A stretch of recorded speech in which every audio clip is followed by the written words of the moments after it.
biasanya kalau dari pasien itu keberatan atau keluhannya apa di rumah sakit? Ya, kadang kan begini, tidak semua pasien itu datang itu dengan dukungan keluarga. Rumah sakit jiwa Menur ini jangan dibayangkan adalah tempat orang yang kemudian gangguan jiwa yang tidak mandi berbulan-bulan, jalan kemana-mana, tapi ini adalah banyak masalah kesehatan mental. Pak Suko, kalau pengen kerja yang ketemu surga itu di Menur loh. Wah, tapi kan ketemu orang gila, Bu. Halo, assalamualaikum warahmatullahi wabarakatuh, pemirsa Jatim Channel, ketemu lagi dengan saya Suko Widodo di udara semacam ini, dan semoga Anda sehat, karena sehat itu adalah kata magnet yang paling dahsyat dalam 2 tahun terakhir, dan alhamdulillah kondisi makin baik dan ekonomi bertumbuh. Nah, kalau sudah ekonomi bertumbuh, maka mari kita bekerja keras, tapi di dalam bekerja keras tetap jiwanya harus sehat. Karena itu saya menghadirkan orang khusus, sahib saya yang luar biasa, Dr. Fitria Dewi MSI. Apa kabar Mbak Dewi? Sehat selalu. Sehat selalu ya. Semangat ya. Iya. Jadi ngobrol dokter mesti harus sehat. Kalau enggak, waduh ini. Tapi saya ngobrol sekarang ditugaskan menjadi memimpin rumah sakit, namanya terkenalnya Rumah Sakit Menur, tapi sebetulnya rumah sakit apa namanya? Ya, memang sejak berdiri itu memang nyebutnya terkenalnya adalah Rumah Sakit Jiwa Menur. Oh. Jadi kalau dulu SMA, SMP, saya guyonan dengan teman-teman. Kalau guyone wis nemen-nemen gitu. Kau yang Menur. Aku Menur ya.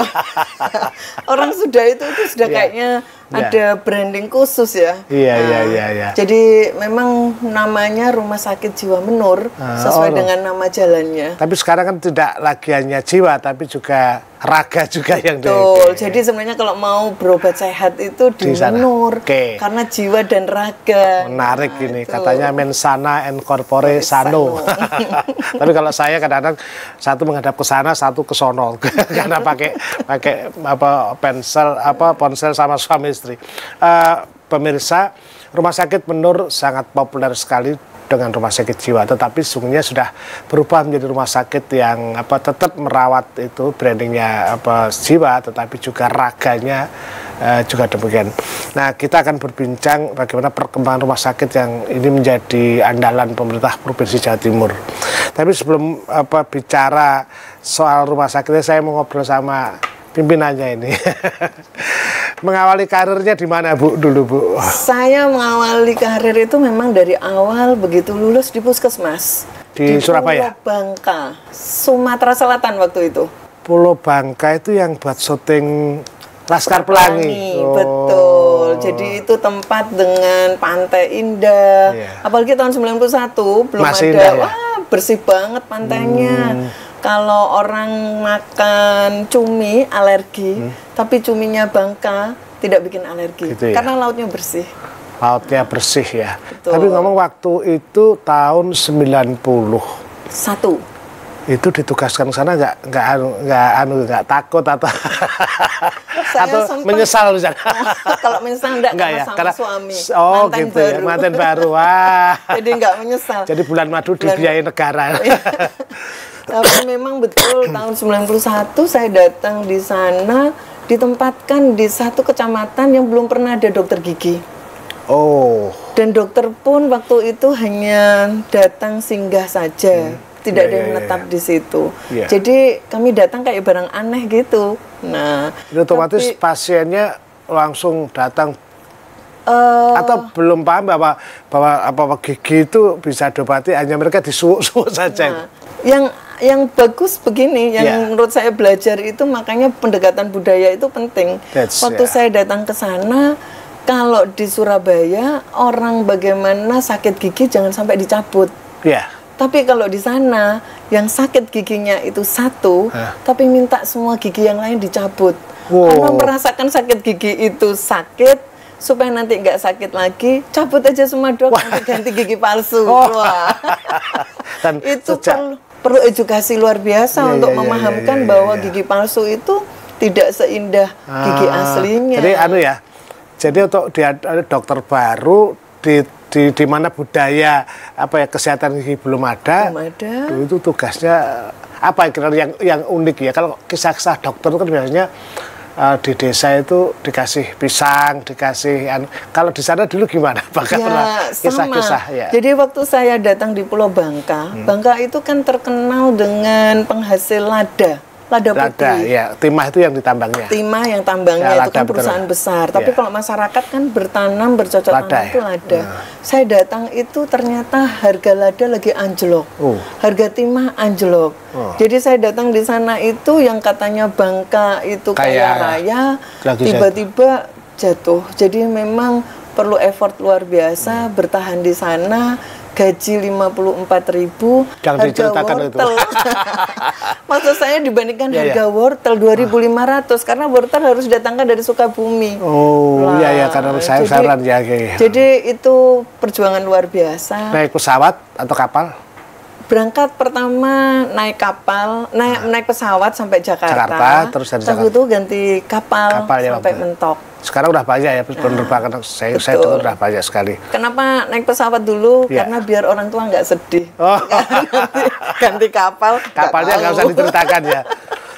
Baik, dan kita ngobrol soal rumah sakit yang terkenal dengan soal rumah sakit jiwa. Tapi biar beliau cerita ini kalau kalau kisahnya rumah sakit Menur itu yang saya ketahui ya. Sampai sekarang saya baru tahu beberapa waktu lalu, sekarang nggak ada dokter di sana itu. Sekarang nggak, sekarang juga bisa berobat pada umumnya bukan hanya jiwa gitu. Bisa diceritakan apa tugasnya di situ, Bu Dokter? Jadi memang kan awal itu rumah sakit Menur itu adalah rumah sakit jiwa, sehingga orang berpikir yang bekerja di sana hanya psikiater dan psikolog. Tetapi ternyata kan teman-teman kita yang lagi bermasalah dengan kesehatan jiwanya ini tidak hanya masalah jiwa saja, datang itu pun juga dalam ada penyakit yang lain. Sehingga waktu itu awal-awal pasti kita harus melakukan rujukan. Merujuk teman-teman UDGJ ini kan tidak mudah. Sangat tidak mudah. Mereka berpindah tempat saja, mereka dengan tempat yang baru, pasti adaptasinya tidak seperti kita. Sehingga itulah awal kemudian kita harus menambah tenaga-tenaga lain, teman-teman dengan profesi yang kita butuhkan untuk bisa memberikan layanan itu menjadi lebih komprehensif. Jadi kalau yang gangguan jiwa, mohon maaf Pak Suko, yang biasanya mereka kan jalan-jalan kemana-mana, keluarga tidak memperhatikan, kesehatan individunya kan nggak bagus. Terawat Nah, ada penyakit kulit lah di sana, sehingga ternyata kita butuh dokter kulit di sana. Nah, orang gangguan jiwa pun juga perlu diperhatikan kesehatan jantungnya. Tapi saya ini bukan ngetes, tapi memang kalau awalnya udah mimpin pendekatan sosial kesehatan itu saya kira top lah. Lama di dinas kesehatan. Bu Dokter, nah, kalau misalnya pasien-pasien yang selama ini dokter jiwa itu kebanyakan dari Surabaya atau dari luar Surabaya juga? Kita pasien memang dari Surabaya itu memang lebih banyak di Surabaya, tapi hari ini pun ada teman dari kabupaten-kabupaten lain itu kontak, terutama ketika mereka kesulitan, saya mau merujuk pasien, mau membawa ke Menur, diterima enggak ya? Karena dia tidak punya KTP, dia tidak punya kartu sehat. Saya selalu menjawab bahwa Rumah Sakit Jiwa Menur tidak pernah menolak pasien. Nanti administrasinya tolong dibantu, karena mereka pasti di Rumah Sakit Menur tidak 1-2 hari, pasti waktu yang cukup panjang. Nah, selama dia lagi menjalankan ini, tolong dibantu administrasinya. Nah, ini bagi pemirsa, Anda jangan curiga rumah sakit pemerintah suwi, enggak, urusan duit enggak. Jadi Bu Fitri memimpin Rumah Sakit Menur ini dengan penuh humanisme, dan sekiranya Bapak baru dalam mengelola rumah sakit, jadi orang sakit harus ditolong duluan. Tetapi tentu harus ada tanggung jawab juga dari masyarakat. Jadi Anda silahkan nanti kalau kadang-kadang kan rumah sakit jiwa itu masih diurusi keluarga, dilakukan dengan pendekatan yang tidak ilmiah, mohon maaf ya. Ada yang disuwuk, dulu di kampung saya itu diblok itu dipasung pakai kayu randu dan sebagainya. Nah, sejak Rumah Sakit Dokter Fitri pimpin itu kan udah mulai apa ya, mulai berkembang dengan pesat itu. Apa yang kira-kira apa ya dalam biasanya kalau dari pasien itu keberatan atau keluhannya apa di rumah sakit itu? Ya, kadang kan begini, tidak semua pasien itu datang itu dengan dukungan keluarga. Oh. Jadi justru yang merasa resah adalah tetangga. Apa yang kira-kira apa ya dalam biasanya kalau dari pasien itu keberatan atau keluhannya apa di rumah sakit itu? Ya, kadang kan begini, tidak semua pasien itu datang itu dengan dukungan keluarga. Oh. Jadi justru yang merasa resah adalah tetangga. Kemudian inilah yang kemudian yang masyarakat sekitar mungkin melapor RT atau lurahnya, aparat yang ada di sana, kemudian membawa ke rumah sakit menur. Jadi yang seharusnya keluarga dulu yang memahami bahwa oh ada anggota keluarga saya yang sakit, tidak perlu malu dan harusnya melakukan seperti itu.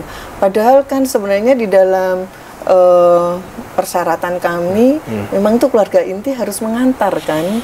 Karena harusnya ketika ada isian yang kemudian siapa yang bertanggung jawab. Tapi kalau keluarga inti tidak ada, terus tetangga juga apa ya berpeduli mbak sana, masa mau ditolak? Nah, inilah yang kemudian kami minta ada stakeholder yang ikut membantu. Contohnya dinas kesehatan, apakah dinsos, kemudian ikut bertanggung jawab. Karena ini tentu masuk di ranah hukum Pak Suko. Iya.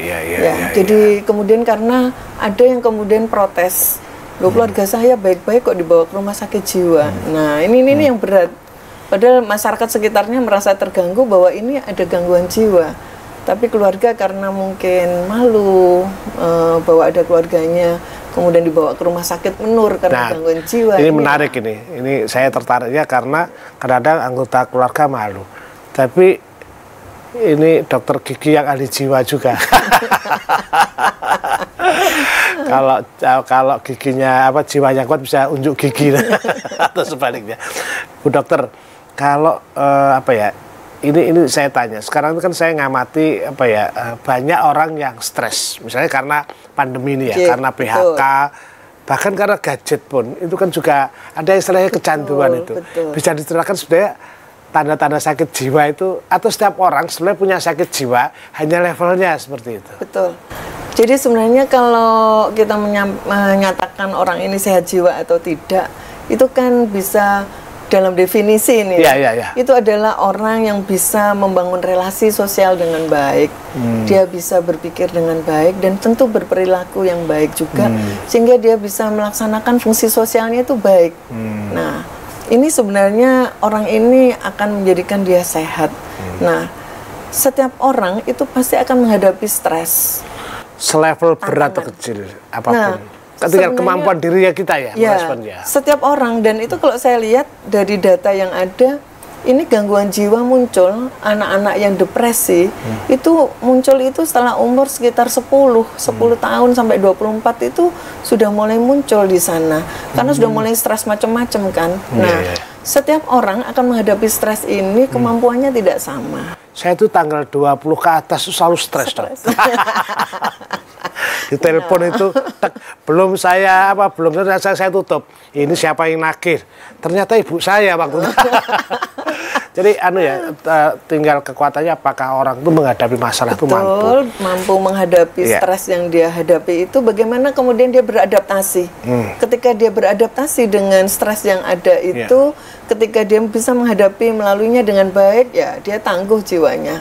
Tetapi kemudian ketika dia menghadapi itu, yang awalnya dia periang menjadi pendiam, yang awalnya dia mau berelasi dengan teman-temannya kemudian menarik diri. Dok, ini itu apa kekuatan tuh karena apa? Apakah karena otak atau karena fisiknya? Misalnya kalau saya ngadepi masalah misalnya, atau remaja lah masalah, dia putus cinta misalnya. Kalau kita kan banyak loh yang ada juga putus cinta. Wah, banyak. Saya juga kaget, ini ganteng-ganteng, masih muda, cantik, masih muda. Gitu. Karena putus cinta itu. Karena putus cinta. Nah, jadi sebenarnya ini kan ketahanan dari mental, ketahanan dari jiwa setiap orang. Sebenarnya ini kan dibangun mulai, saya tadi menyampaikan bahwa 10 tahun tadi ya? Ya, tapi sebenarnya kita harus melihat bahwa gangguan jiwa ini, kita harus melihat siklus kehidupan. Oke.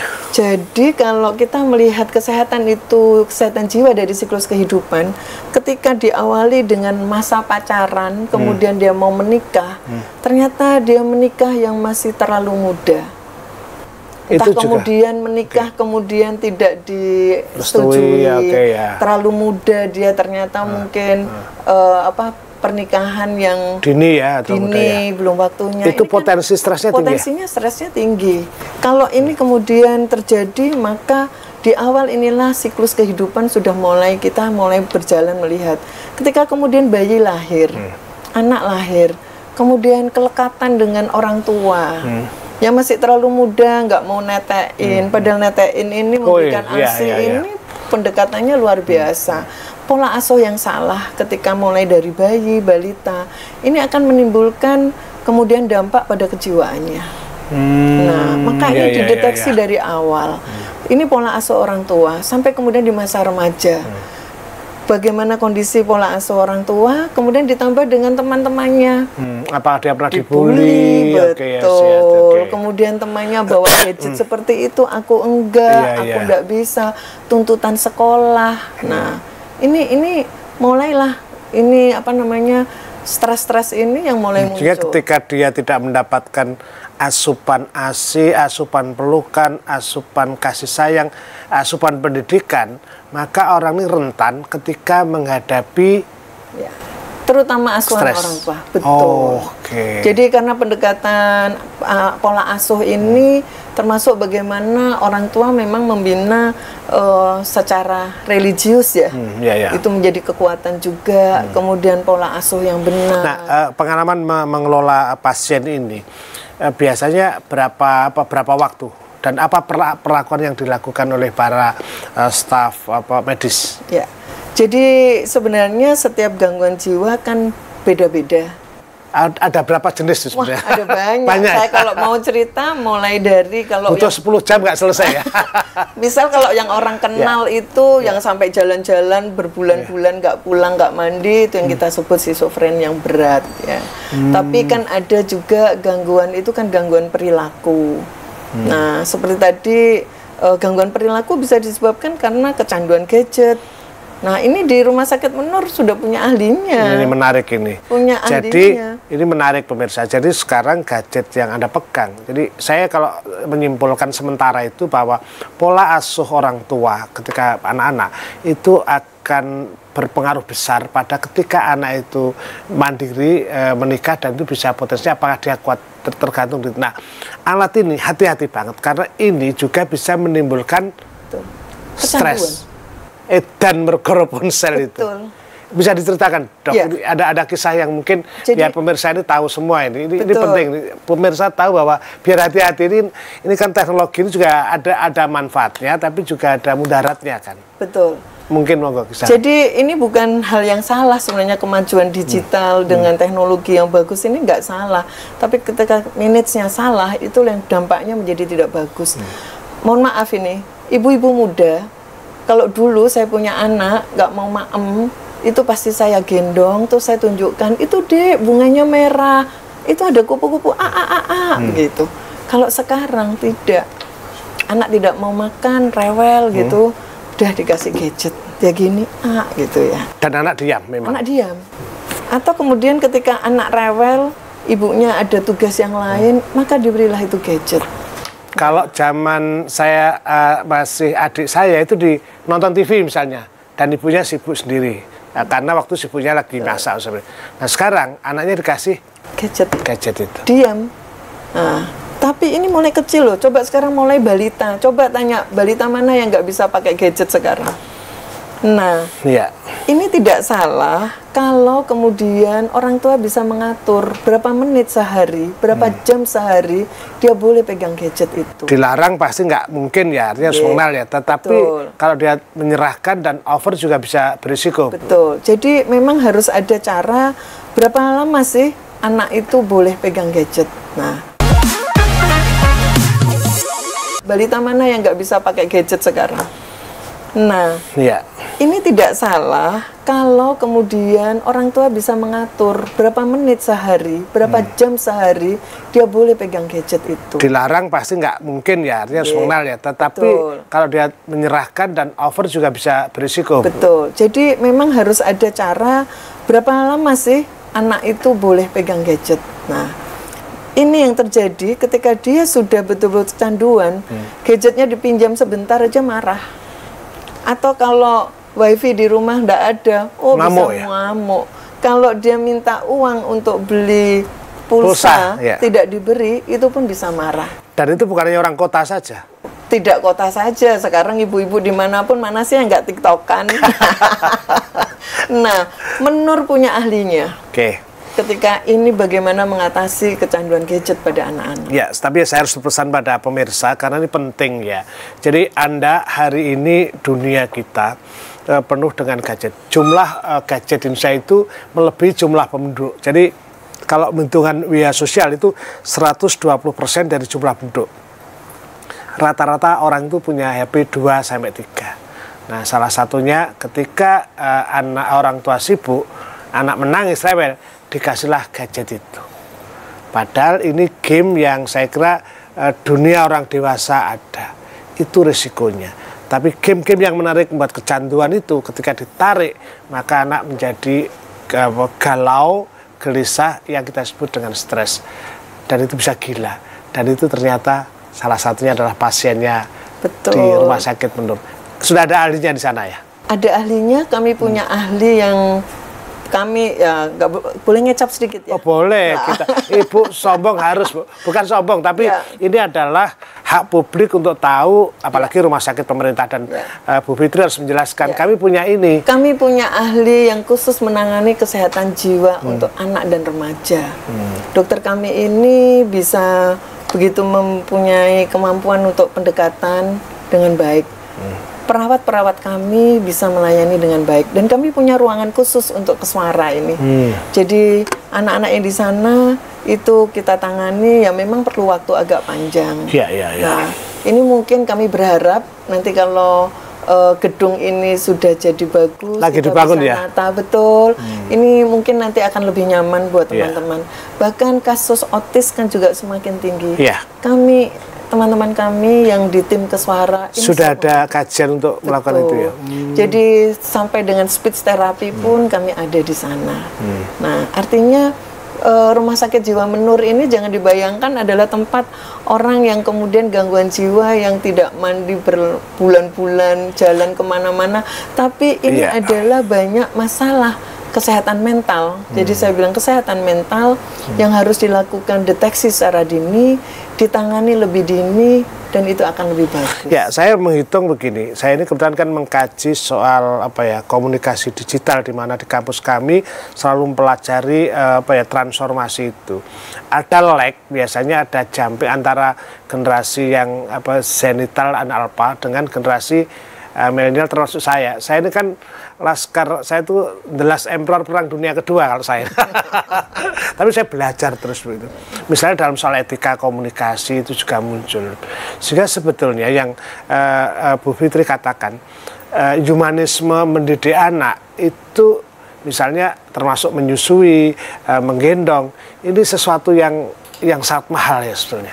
Nilainya berharga sekali ya.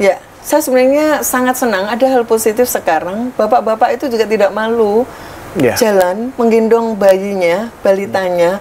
Memang alat gendongnya kan beda. Beda ya. Tapi itu sebenarnya ada sentuhan badan itu yang akan kemudian tidak akan terlupakan. Itu menjadi memori yang menjadi kelekatan antara orang tua dan anak. Nah, ini sebenarnya nanti salah satu bentuk ketahanan mental seseorang itu ya dari hal-hal seperti ini. Ini pesan pentingnya. Betul. Ya, pemirsa, jangan dikira bahwa pelukan itu tidak bermakna. Dunia makin maju dan kemajuan seringkali berdasarkan teknologi. Tapi tahukah di Amerika, di New York misalnya, atau di Washington itu biasanya ada orang berdiri dan dia cuman begini aja. Tujuannya apa? Dia memberikan pelukan bagi yang membutuhkan. Jadi mereka ada yang rindu keluarga kan. Kalau di Amerika itu kan karena 18 sudah pisah dan mereka hidupnya agak beda dengan kita. Kalau kita masih kekerabatan, itu ada tempat di mana kalau dia menyewakan diri, bukan menyewakan, tapi dia menjadi relawan untuk hanya meluk aja. Dia nggak kenal siapa, setelah itu dia pergi. Jadi jangan sampai kita segitunya kita nggak kenal. Mending kita keluarga. Maka mulai sekarang pikirkan kata Bu Fitri tadi, satu, jangan ada pernikahan dini. Wah, ini promosinya. Betul. Artinya kalau muda kan nggak siap juga. Terus kemudian secanggih-canggihnya, maka naluri keibuan seperti menyusui lakukanlah dengan baik dan sebagainya. Tapi seandainya apa yang sudah kita lakukan kemudian karena suatu hal dan Anda sakit jiwa, maka perhatikan mereka. Dan kalau Anda mau memperhatikan, datanglah ke rumah sakit Menur yang saya kira bukan hanya canggih tapi cara pendekatan. Ada psikolog juga pasti. Ada psikolog, ada psikiater ada kemudian juga. Ada teman-teman tadi yang spesialis non jiwa, ada jantung, ada penyakit dalam, ada penyakit kulit, ada juga penyakit paru dan rehab medis. Rehab ada juga lengkap ya. Teman-teman kami yang gangguan jiwa ini ketika kemudian melakukan pengobatannya, kemudian dia juga perlu dilakukan rehab medis. Dilakukan rehab medis itu. Stroke pun juga ada di sini. Ada di sana. Jadi sebenarnya kita sudah lengkap ya. Sudah lengkap. Kurang satu, Bu. Apa itu? Ahli komunikasi. Nanti Pak Sukawidodo nih yang sana. Karena rumah sakit yang bagus ini harus dikomunikasikan dan lewat Jatim Channel ini kira-kira bisa menjelaskan bahwa Anda berhak tahu ini loh rumah sakit dan apa yang harus dilakukan. Tapi yang lebih penting adalah care terhadap keluarga itu. Saya membuat beberapa catatan ya. Jadi bahkan nah sekarang pasti ada updating. Terakhir saya berita-berita dulu kan sempat ketika COVID juga untuk itu. Kalau sekarang kira-kira inovasi apa yang dipakai di rumah sakit, Bu? Jadi ketika kemarin COVID, rumah sakit Menur ini kan menjadi rujukan COVID. Waktu saya datang di sana itu kasus COVID juga masih Omikron mau muncul lagi kan. COVID juga belum selesai semuanya, sudah mulai turun. Tapi kemudian kan pasien datang itu kan masih mikir mau datang ke rumah sakit Menur, sehingga kita bikin inovasi. Kita melihat bahwa ketika pandemi itu orang stres itu banyak karena nggak bisa ketemu keluarga, takut ketularan segala macam. Tapi setelah pandemi turun, ternyata stres juga masih banyak. Sehingga kami mengeluarkan inovasi Ojo Bingung. Ojo bingung ya? Ojo bingung, artinya kami siap mendengarkan teman-teman yang mungkin punya masalah, kemudian butuh bagaimana ada yang mau mendengarkan, bahkan bisa memberikan alternatif solusinya. Silahkan WA kami, ada nomor-nomor WA kami untuk layanan Ojo Bingung. Nah ini, saya seringkali masyarakat tuh gini, dipikir sakit identik dengan raga, padahal jiwa itu penting, sehingga kalau ada masalah itu kadang-kadang larinya itu di tempat yang salah. Nah, tapi kan malu, Bu, untuk itu semacam balai curhat itu ya? Ya, jadi sebenarnya itu pakai WA dulu, video call, bisa video call, bisa WhatsApp call-nya. Kemudian kalau teman-teman sudah merasa nyaman dengan kami, mau datang ke Menur, silahkan. Nah, tapi bayarnya gimana, Bu? Jadi sebenarnya itu pakai WA dulu, video call, bisa video call, bisa WhatsApp call-nya. Kemudian kalau teman-teman sudah merasa nyaman dengan kami, mau datang ke Menur, silahkan. Nah, tapi bayarnya gimana, Bu? Kalau yang kami yang Ojo Bingung yang pakai video call gratis. Wah, ini menarik ini. Dia. Nah, hei para jiwa-jiwa yang galau. Ojo kemerungsung, ojo bingung, datang ke Menur, telepon dong. Jadi jangan ada curhat yang salah. Curhatnya sama kameramen ini bahaya juga, apa di syuting nanti. Jadi memang ada ya, layanan itu ada ya. Sampai sekarang kami tetap melayani karena ada masih banyak lah yang kemudian menggunakan, memanfaatkan ini. Bu, tadi Bu Fitri, soal anak muda dulu kan kalau ODGJ itu kan rata-rata kan orang tua kan berat. Anak-anak muda ada juga ya? Oh, banyak banget. Jadi anak muda yang menjadi teman-teman kami yang harus kami rawat ini cukup banyak. Permasalahannya bisa karena pekerjaan, putus cinta banyak. Kemudian ya pendidikan. Dia pengen A tapi orang tuanya B. Ya bapaknya aja suruh sekolah di tempat itu. Nah, tapi soal gini. Kebetulan saya bimbing, saya tidak usah nyebutkan, tapi ada mahasiswa kami yang kemudian karena stres ya. Saya kebetulan menjadi pembimbingnya. Dan dia mengalami 2 kali bunuh diri, misalnya. Orang tuanya ngontak saya. Saya juga takut karena apa? Oh ternyata karena dia emang salahnya adalah menikah dini. Ketika mahasiswa dia menikah dan kemudian suaminya KDRT lah dan mungkin belum siap dan itu. Itu kan tekanannya apa yang menekan tuh yang disebut masalah itu apa ya? Tadi kan Ibu sebut stressor, namanya stressornya. Setiap orang masalahnya beda-beda. Ya. Jadi ini sama dengan fisik juga. Kalau ada orang kena hujan nggak apa-apa, tapi saya baru kena teletik sedikit sudah pilek. Ya. Jadi ketahanan mental dia untuk menghadapi stres inilah yang kemudian untuk beradaptasi dengan stres itu yang tidak sama setiap orang. Ada kemampuan dia bisa bertahan. Ada orang yang kemudian contoh saja, ada orang dibentak sedikit aja sudah kaget kayaknya beli yang kaget. Ada sampai dipisu-pisuin. Malah guyon itu. Guyon. Iya. Jadi bagaimana kita kemudian harus berpikir satu hal itu, memandang masalah itu menjadi hal yang positif kan sebenarnya. Lalu apa cara untuk menyiapkan mental yang kuat? Ini harus penting ini karena saya setuju ini karena mohon maaf ini seringkali anak-anak kita ada yang terlalu dinabobokkan. Sekolah diantar, terus kemudian dijaga, begitu proteknya, sampai kadang-kadang ketika milih jurusan tadi, itu dipilihkan. Habis lulus, menikah, kemudian masih diatur-atur. Betul. Itu bukan protek, itu juga berbahaya. Betul. Dia tidak akan siap untuk menghadapi kompetisi dunia ini. Alam nyata. Betul. Karena selama ini ada perlindungan yang kemudian dia selalu merasa nyaman. Padahal dia pada satu saat harus dilepas. Inilah yang kemudian setiap orang tidak sama untuk bisa menahan masalah yang harus dihadapi. Nah, kekuatan ini yang kemudian harusnya kalau tadi Pak Suko menyampaikan, ini deteksi dini itu perlu sekali.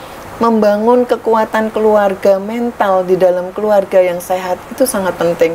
Oleh karena itu Rumah Sakit Menur itu tidak sekedar melakukan kuratif rehabilitatif, tapi juga promotif dan preventif. Kalau biasanya kita ngikuti pejabat tuh mengikuti KESWA, kesehatan jiwa. Kesehatan jiwa. Apa itu juga dilakukan? Betul. Jadi kalau kita sudah ngomong kesehatan jiwa, ini tadi kan saya bilang siklus kehidupan. Ya, ini saya tadi belum sampai lansia. Lansia ini juga banyak mengalami stres. Lansia ada juga, Bu ya? Makanya kami juga punya ahli untuk kesehatan jiwa para lansia. Para lansia yang dulu mohon maaf mungkin bekerja secara ekonomi dia mandiri, tapi sekarang mungkin dia tidak produktif lagi, pendapatan mungkin. Atau kalau pendapatan enggak, tapi karena dia biasa rapat, instruksi, tiba-tiba pakai seragam, ada ke anak kemudian sudah bekerja jauh. Ini kan merasa sendiri. Kami punya ahli juga ini khusus untuk kesehatan jiwa lansia. Lengkap ahlinya kecuali komunikasi tadi pokoknya. Nah, Ibu, jadi perubahan begitu dahsyat sekali. Ada berapa Ibu pimpin berapa karyawan di sana, Dokter? Kami ada 420 karyawan yang ada di Rumah Sakit Menur, tapi sehari-hari kita bisa lebih jumlahnya karena ada teman-teman mahasiswa yang kemudian magang di Menur, ada PPDS, ada teman-teman perawat, bahkan yang belajar di tempat kami kan masuk Rumah Sakit Pendidikan juga. Itu ada yang dari NTT, NTB, Bogor, itu dari apa? Tesis, skripsi atau magang? Ada yang magang, ada yang riset juga penelitian juga, karena memang kami ada bidang yang menangani pendidikan dan diklat penelitian ada di sana. Apa Bu masalahnya? Ibu nggak berat masalahnya? Oh karena sudah pernah ke Bangka tadi, jadi sudah ngalami masalah belajar dari sosial tadi yang nangan itu. Jadi kebetulan saya itu biasa bekerja bersama teman-teman yang selalu harus berpikir positif. Kader itu kan nggak pernah ada bayaran. Saya dulu kan bekerja lebih banyak dengan teman-teman kader. Waktu di dinas kesehatan dulu kesehatan. Ya. Gimana orang disuruh-suruh kok mau? Nah, jadi kan pinter-pinternya Mbak Fitri ya. Bagaimana kemudian kita bersyukur, wah orang lain aja yang tidak mohon maaf mereka mau bekerja dengan rela seperti punya peduli itu, peduli. Kita yang abdi pemerintah, betul, kenapa kita tidak bisa melakukan tugas dengan baik? Itu semangat yang selalu saya sampaikan ke teman-teman. Cukup berat saya kira dengan tugas-tugas dan saya menghitung dinamikanya masyarakat modern itu kan udah semua dihitung dengan waktu dan tas macam itu. Nah sekarang ada istilah healing anak-anak muda itu. Stres dikit, habis UTS kita healing, uang UTS saja. Kadang-kadang itu, dulu kan kita bikin skripsi itu, ketemu dosen aja disuruh nunggu. Enggak, sekarang dipaksa. Pak, bisa nggak besok ketemu? Serius Bu itu. Dunia sudah berubah. Sudah berubah. Saya pernah janji pada masa, oke, besok kita tunggu saya jam 12. Oke Pak, jam 12 saya tunggu. Pak, saya masih di luar. Bapak bisa tunggu nggak setengah jam lagi? Waduh, atau besok jam 10 Bapak bisa lagi. Jadi memang tuntutan sudah beda. Iya beda. Betul. Jadi bahasa juga sibuk dan sebagainya, berat. Apa yang menopang Bu Fitri begitu memimpin ini, apa kekuatan-kekuatan apa yang bisa menur rumah sakitnya menjadi sekarang menjadi populer?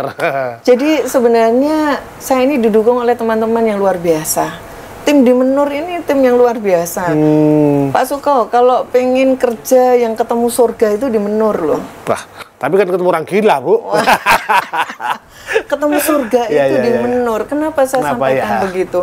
Jadi rumah sakit kami ini memang bergerak dengan kemanusiaan itu luar biasa. Kami berterima kasih dengan Bu Gubernur yang sudah memberikan kesempatan rumah sakit Menur ini untuk berkembang. Dan sisi kemanusiaan ini adalah menjadi tanggung jawab provinsi, harus memiliki rumah sakit jiwa di setiap provinsi itu minimal ada satu. Nah, itu yang milik Pemprov. Dan ini adalah tempat yang betul-betul untuk memberikan perhatian untuk masyarakatnya dengan kondisi khusus. Kenapa kemudian saya katakan ini adalah surga? Kenapa kemudian saya katakan ini adalah surga? Setiap pasien yang datang ke rumah sakit Menur itu beda banget dengan pasien yang datang ke rumah sakit umum atau swasta. Teman yang datang mau berobat ke rumah sakit swasta atau rumah sakit umum, dia pasti, oh aku akan opname, maka dia akan siapkan baju, sabun, pasta gigi, sikat gigi lengkap. Di Menur enggak. Datang badan saja. Kadang juga nggak tahu siapa, keluarganya siapa dia dan itu. dia nggak tahu namanya siapa. Kita tanya dengan pengantarnya, dan mereka adalah orang-orang yang perlu sentuhan kasih sayang luar biasa. Inilah rumah sakit yang saya kira masih memegang filosofi awal sebagai mediko-sosio aspek yang dikedepankan. Ketika banyak rumah sakit yang kemudian menjadi bergeser, ya tidak salah ke profit, maka konsentrasi rumah sakit jiwa Menur memang dibangun dengan semangat kemanusiaan, dan itu dipimpin oleh Dr. Fitri Adewi yang ditugaskan belajar di pulau terkecil, kemudian harus balik dan ini.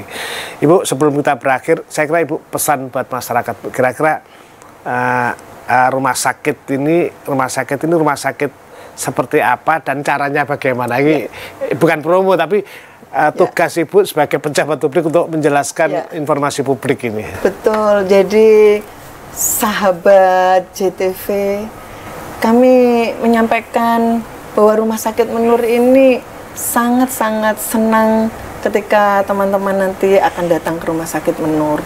Rumah sakit Menur bukanlah satu rumah sakit yang orang punya bayangan, oh di sana tempat teman-teman dengan masalah jiwa saja. Tetapi justru di sanalah jiwa dan raga itu akan disehatkan secara komprehensif. Kami memang menangani secara istimewa, secara khusus untuk teman-teman dengan gangguan jiwa, dengan banyak permasalahan. Tetapi gangguan jiwa itu pun juga macam-macam. Jadi kalau tidak hanya yang schizofren misalnya, tetapi ada gangguan perilaku. Bahkan Rumah Sakit Menur sekarang menjadi pilihan untuk pelayanan nafsa. Kemarin sudah bekerja sama menjadi tempat rehabilitasi untuk nafsa, menjadi tempat bekerja sama dengan Adiaksa, dengan kejaksaan. Jadi Rumah Sakit Menur ada hal-hal yang memang dilakukan secara khusus. Di samping itu kesehatan jiwa untuk para remaja, balita, kita melakukan deteksi dini dari awal. Jadi ketika ada yang kecanduan gadget, kemudian ada masalah-masalah seperti gangguan perkembangan termasuk otis misalnya, Rumah Sakit Menur siap untuk membantu teman-teman. Tapi jangan lupa kami juga punya ahli-ahli untuk yang non-jiwa. Kami bisa menangani, membantu teman-teman yang membutuhkan layanan kesehatan terkait dengan jantung, masalah-masalah tentang penyakit kulit, kemudian dokter paru kami juga punya, dokter saraf kami punya, kemudian penyakit dalam juga ada, bahkan rehab medis. Nah, prinsip kami akan melayani dengan cepat, teman-teman tidak perlu menunggu dalam waktu yang lama, kami akan melayani dengan senang hati, silahkan datang, kami akan menjadi sahabat teman-teman semua. Gitu, pemirsa. Jadi bukan promo, tapi saya sengaja mengemas bahwa ada kewajiban bagi rumah sakit pemerintah, dan Bu Dewi sudah menjelaskan. Silahkan kalau Anda juga ada nomor-nomor yang saya kira nanti bisa dikontak dan sebagainya. Ibu, sebelum tadi saya menutup ini, problem saya kan mengkaji soal soal gadget, soal internet dan sebagainya. Hampir sekarang ini rata-rata orang tuh satu hari itu ya tidak pernah lepas dari ponsel. Betul. Mulai dia bangun tidur sampai dia mau tidur. Bangun tidur dia kontak temennya, baru dia sholat, kadang-kadang bahkan mandi di toilet pun dipakai. Betul. Sampai ini kan kecanduan yang berlebihan. Jadi dari bangun tidur sampai mau tidur dipakai.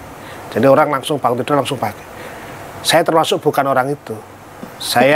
Saya bangun pagi nggak pegang HP karena HP saya dibawa istri saya yang saya panggil, mana handphonenya. Nah, ini saya kira akan menjadi sesuatu yang ke depan menjadi persoalan. Anda sudah menyiapkan hal itu, dan kalau boleh disarankan mungkin sebagai dokter gigi tapi yang pelajari juga hal kesehatan sosial dan sebagainya, komunikasi, Bu, pengalaman ketergantungan itu berbahaya kan? Iya, betul. Jadi kami mungkin bisa menyampaikan kepada para ibu, para orang tua. Jadi bukan anti gadget, bukan. Gadget ini kalau kita gunakan pasti membantu lah untuk belajar, untuk bisnis, untuk ya. Betul. Ini adalah fungsi yang luar biasa ketika kita memanfaatkan dengan benar.